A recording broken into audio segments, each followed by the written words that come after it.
Hello and welcome back to another episode of the Essex Allotment.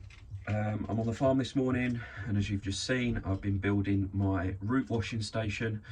We're going to jump straight into the video and I'll give you a little tour of the root washing station, which isn't huge, but it will serve a purpose. I didn't film too much of the DIY because, as you may have spotted from my previous videos, I'm not brilliant at DIY and you're not going to learn anything from me about the correct way to do the process. However, I have managed to achieve something that is fit for purpose, and I'll show you right now what it looks like. So here it is. I'm going to narrate over it because next door, the factory next door, I've got a bit of Britney Spears going. They must all be in their mid-40s, mid-50s at work over there, and they've got Toxic blaring out. So I don't know if you can hear it, but what I'm going to do is I'm going to film it and narrate over the top of it. So here it is, my root washing station. The idea behind this is just to get rid of most of the dirt and debris off of my, roots mainly, but vegetables before I take them away to be processed either into veg boxes or for the farmers markets. It's a really simple structure. I suppose the main features are the splash sort of backing. I put some corrugated plastic on the back of my shed just to protect it from the splash of the hose, and I've kept the bench really tall so I will find a way to harvest and reuse the water underneath. So I've made it nice and tall so A, it doesn't hurt my back, and B, I'll have plenty of space to collect the water in barrels or buckets or tubs of some kind to be reused around the farm. So there you have it, that's my root washing station. That's one job I've managed to tick off the board, and it's done and dusted now. Like I said, I will be making some adjustments to it as and when we go forward. To be honest, I don't think I'll be using it until next spring, but it's one of those mornings where I had a couple of hours and I just thought I'd knock it out and get it done. I've thought a little bit about the harvesting and reharvesting of the water underneath, and what I might do is get some pond lining and create sort of like a collection, almost like a pond, like you would line a pond, like that kind of shape underneath it, and pin it all the way around to the edges. And then if I cut a hole in the bottom and attach a hose maybe, or maybe just leave it as a hole right in the centre, I could put a bucket or a barrel underneath it and then move the water and reuse it. That's one way. If you've got a better idea on how I could harvest that rainwater, let me know in the comments below. That's just one idea I've had whilst I've been thinking. But like I said, I like to think that I'm fairly good at growing fruit and vegetables, but DIY and structure, building structures, putting sheds together, putting fences up, it's really not my thing. That's what you get for working in an office for 14 years and missing learning all of that kind of thing. So anyway, let me know in the comments below if you've got any brighter ideas.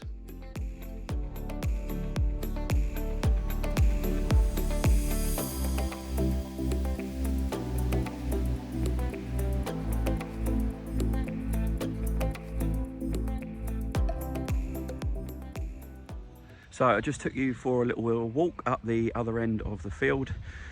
One thing that had occurred to me is that I'd never actually even roughly measured how many more blocks I could get in this sort of run that's already been ploughed for me, which isn't a problem because I can go sideways as well.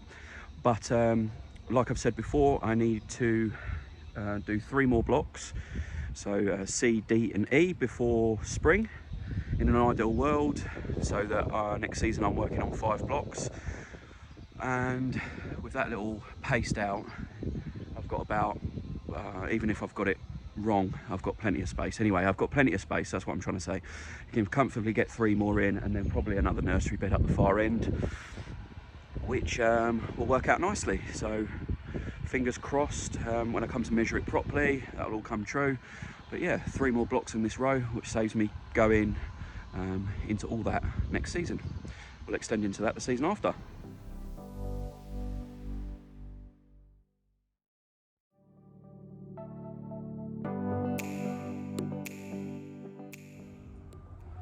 How are we all doing?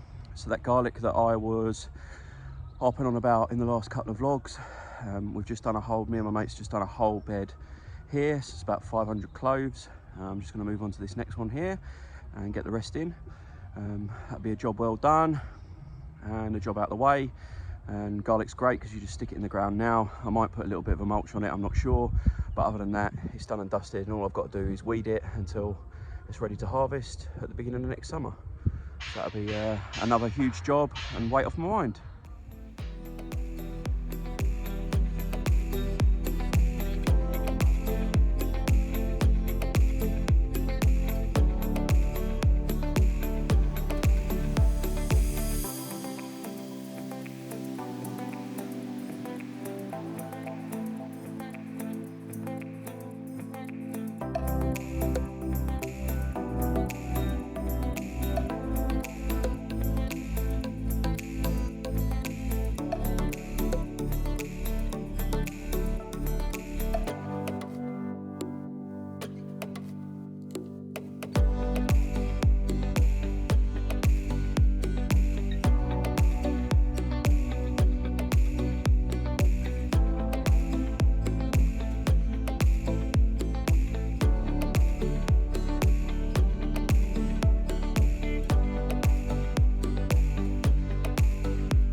I've jumped back in the shed because it's pretty noisy out there today at the factory next door, so it isn't great for filming. But yeah, that's the garlic that I've got so far in, close to 4 kilos worth of garlic from a company called Garlicky Garlic, and they supply Morrison's, believe it or not, so they should know what they're doing. I've got some more garlic on order, but it hasn't been shipped out yet, so that'll be going in a little bit later. But that's the hardneck in the ground, and I'm pretty pleased with it. So just from a spacing point of view, if you're interested, I mean, I've not done too much. Everyone knows how to plant garlic, really. You know, pointy end up, root bit down, just below the surface is the way I do it. I don't leave any sticking at the top. And then, yeah, the driest part of my beds, just because it doesn't like to be sat in water. But as far as spacing goes, there I've decided to go with 4 rows in a bed, 6 inches apart. So 6 inches is what, 15 centimeters for, you know, metric system. But because of a lot of what I'm following is American, I have to do a lot of the conversions from inches into centimeters. But it is what it is. So yeah, 4 rows, 15 centimeters apart. Right, the sun's just coming out, which is lovely, and with the mixture of all the rain we've had and the sunshine sort of intermittent, some of the crops have come on quite well over the last couple of weeks. So let's go and have a little look round, and I'll show you some of the successes over the last week or so.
As you saw, some of the crops have started to come on quite nicely. It'll only be a week or so until I can start picking the outside leaves of the lettuce, which is great. That means this season's veg box customers might get some lettuce from the farm in the very last box of the season, which that's a nice little touch, I guess.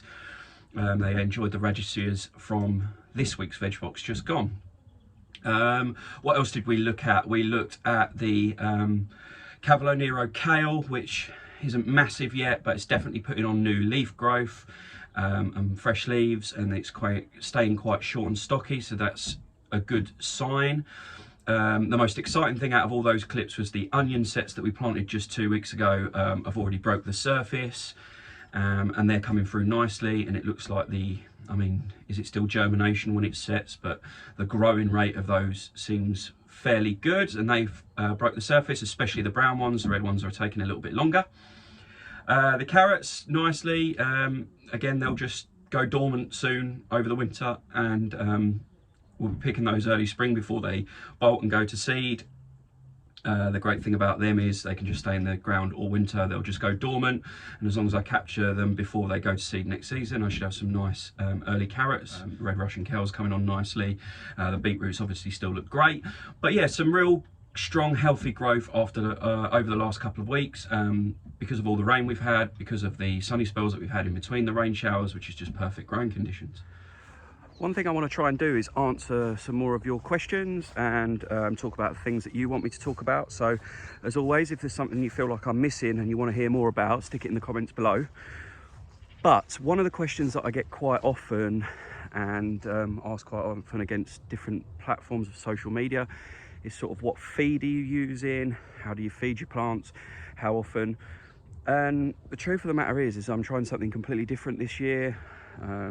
It's all about feeding the soil as opposed to feeding the plants, which can be loosely linked to regenerative agriculture.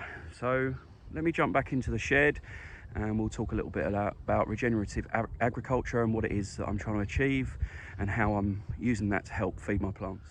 Right, again, I'm back in the shed where it's a little bit quieter, just to talk a little bit about regenerative agriculture and, you know, how I'm using the basics and the foundations of regen agriculture to grow my crops commercially.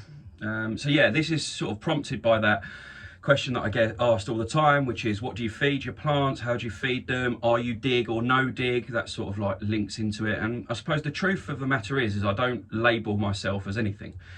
So obviously, as you've seen from the vlogs that I've done so far, you can see that I'm using the principles of a no-dig method to allow soil and micro activity by not disturbing the soil, not turning it over. And yeah, so that could be labelled no-dig. But as and when it comes to next season, I will start to use a broad fork, which predominantly is not no-dig, to loosen up some of my soil, aerate it, because I believe personally that adds benefit to the soil and obviously the fertility of your plants. But yeah, so no dig, as I said, links heavily into regenerative agriculture. And what regenerative agriculture actually is a change in the way that we grow our crops, the way that we farm in the bigger picture here in the UK and the US. So historically we've used large amounts of chemicals. Obviously I'm doing everything organic. We've rotivated and ploughed our fields to death, which has broken up the soil structure, damaged the health of our soil. And if you continue to do that and mixing chemicals with that over years and years and years makes that ground barren, you eventually lose all of your topsoil and becomes really difficult to grow crops in that, again, without adding more and more chemicals to ensure that those crops start to grow. So what I'm trying to do is strip it all the way back to basics, and that is, like I said, leave the soil structure itself, add all that organic matter, all the nitrogen and carbon back into the soil. That's why I've got wood chip paths, that's why I'm adding organic fertilizers. I will add some manure eventually. I've used alpaca manure on a couple of the beds as a bit of a trial. And I'll start to add all that goodness back into the soil that's slowly been lost over the times that this field's been ploughed over the years. And yeah, start to rebuild that soil structure. So that's the first part of regen agriculture. What links into that, and it's the second point that I'm principle that I'm trying to stick to when it comes to regenerative agriculture, is that I always want to have something growing in every single one of my beds. So even in a no-dig world, historically, we might have put a fresh layer of manure this time of year onto our beds and then covered it with plastic. which again is great, and it's much better than spraying with chemicals, and it works and it puts all that nutrients and doesn't disturb the soil. So I'm not saying that that's a negative thing to do, it's absolutely not. But I'm going to try and go one step further, and it's easy for me here because I've got a completely fresh start, in that I'm putting that compost, organic matter, natural fertilizers into the soil, and then planting green manure into it, or crops over the season. And that's so that all of my beds have got under soil activity through root system organisms and fungi to really promote more growth and more restructuring of the soil over the winter months, where historically we might have just left it either bare or covered with plastic matting.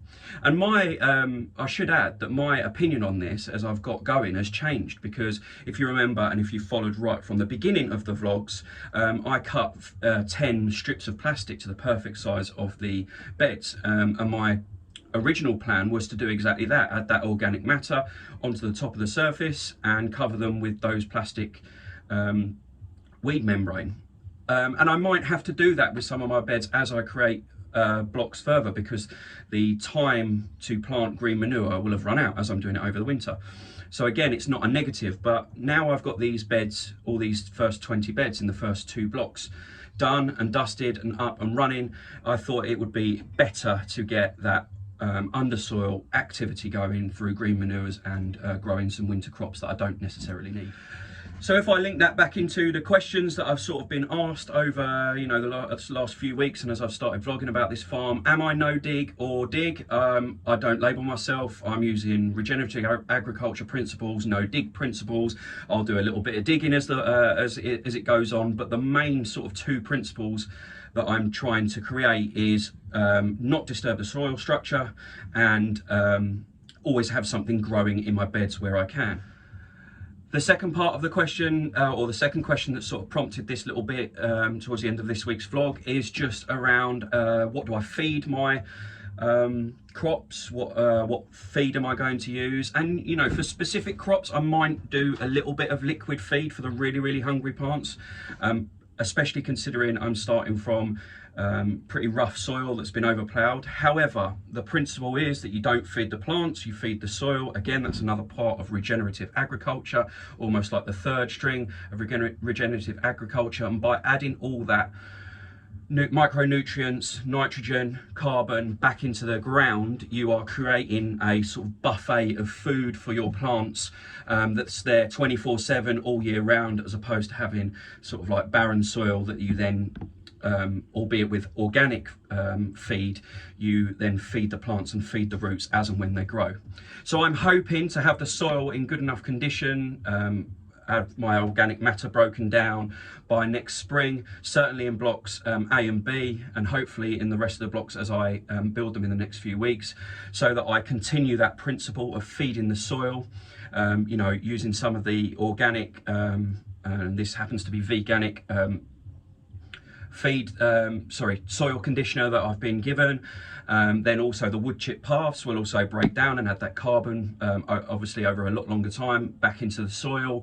We're adding the nitrogen back in there with the mulches, and as I start coming into next spring, there'll be a lot more of my own, a lot more green waste and my own sort of waste produced for me to really kickstart the compost system out the back behind the shed.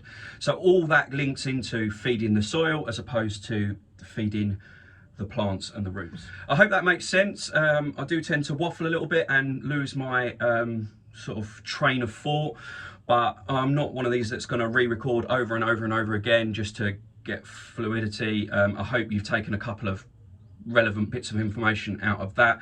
But yeah, that's what I'm trying to achieve around regenerative agriculture. There's some of the principles that I'm using. That's why I sort of almost go as far as to say, if you wanted to label it, I was using regenerative agriculture principles to grow, as opposed to dig or no dig, or till or no till, or you know, anything like that. One thing that will never change is it'll always be organic here. That's huge, that's really important to me. So it'll always be organic, and I'll always be trying to feed the soil.